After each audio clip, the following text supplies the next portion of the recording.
आपल्या भावाची काळजी करत होता त्या ठिकाणी तो हरणाची शिकार करायला गेलेला आपला भाऊ असणारा प्रसेन अजून कसा आलेला नाही आणि तो मणी घेऊन गेलेला आहे.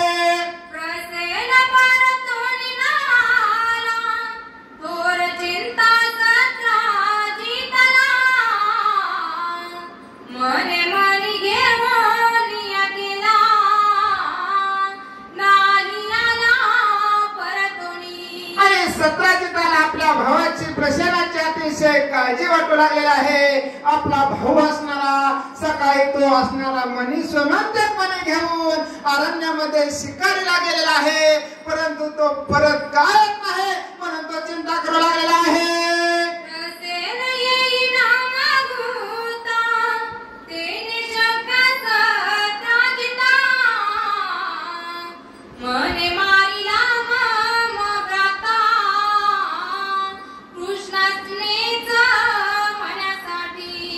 सत्राजिताला त्या ठिकाणी आता शंका येऊ लागलेली आहे.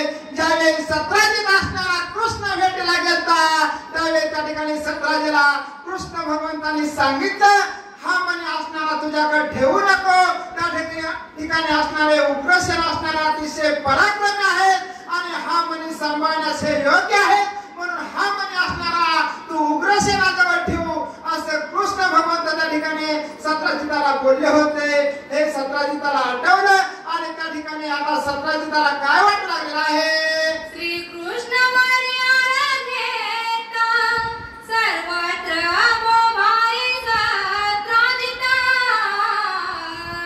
मन येण्याची केलांत मनासाठी भावाचा. आणि आता कृष्ण भगवंतावर त्या ठिकाणी त्या मनाच्या चोरीचा असणारा सत्राजित घेऊ लागले आहे कारण त्या ठिकाणी ह्या मनासाठी कृष्ण भगवंतांनी त्या ठिकाणी माझ्या भावाला मारला असावं अशी शंका असणारे सत्राजिताला येऊ लागलेले आहे.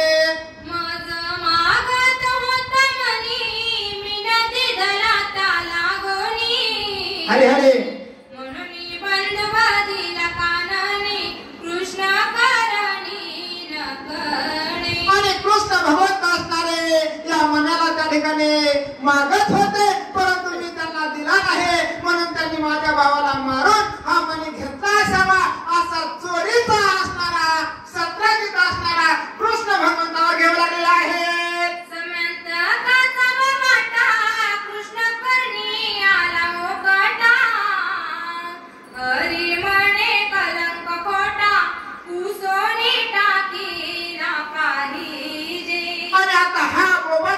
भगवंताच्या कानावर आलेला आहे. सत्राजित असणारा कृष्ण भगवंताचं नाव घेत आहे अशी चर्चा त्या ठिकाणी गावामध्ये झालेली आहे.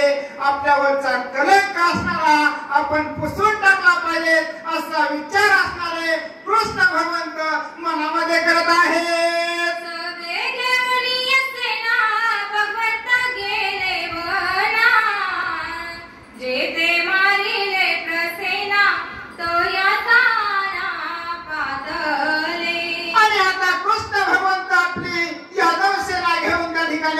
वनामध्ये गेलेला आहे ज्या ठिकाणी असणारा सत्राजिताचा बंधू असणारा प्रसेनाला मारला आहे त्या ठिकाणी आलेला आहे.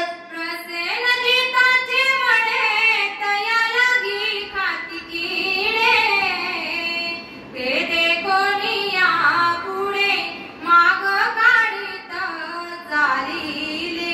आणि प्रसेन तर त्या ठिकाणी त्या वनामध्ये मरून पडलेला होता. त्याला किडेमुंग्या खात होते परंतु त्याच्या जवळ मणी नव्हता परंतु असणारा सिंहाने त्याचं नरडं त्या ठिकाणी फोडल्यामुळे सिंहाचे असणारे माग त्या ठिकाणी होते. सिंहाचं माग काढत आता कृष्ण भगवंत असणारे वनामध्ये पुढे चालू लागलेले आहे.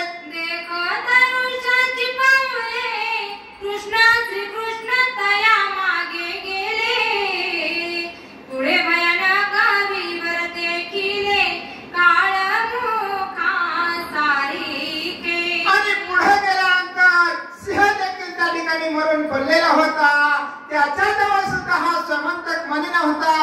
आता वृक्षराज म्हणजे असणारे जांबवंत त्याची पावलं त्या ठिकाणी बघितलेला आहे आणि ज्या विवरामध्ये जांबवंत गेलेला आहे त्या विवरामध्ये आता कृष्ण भगवंताने यादव सेना निघालेला आहे. सकाळचे वैसोळी बाहेरी कृष्ण रे घालावी वरांतरी भयान मार्गाने अंधारी दुरीवारी गेलासे. आणि विवराच्या तोंडाला असणाऱ्या कृष्ण भगवंताने आपली यादव सेना बसवलेली आहे आणि भयानक अंधार असणाऱ्या त्या विवरामध्ये कृष्ण भगवंत असणारे एकटेच असणारे त्या वृक्षराजाचा म्हणजे जांबवंताचा मार्ग काढत काढत निघालेला आहे. पुढे मोठे वृक्ष नागारा तेथे पोचला श्रीकरधारा हरी हरी तेथे प्रसाद मनोहरा वृक्ष सुंदर क्रीडती. आणि त्या ठिकाणी वृक्षराज असणार त्या जांबवंताचं नगर असणार त्या गुहेमध्ये होत. त्या गुहेमध्ये असणाऱ्या जांबवंताची मुलं असणारे तो मनी खेळत होती.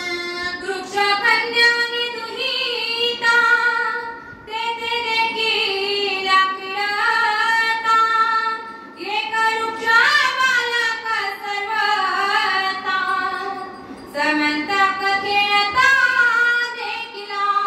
आणि जांबवंताचा मुलगा आणि मुलगी त्या ठिकाणी तेथे खेळत होती आणि त्या जांबवंताच्या बळाजवळ असणारा तो श्रीमंतपणे होता.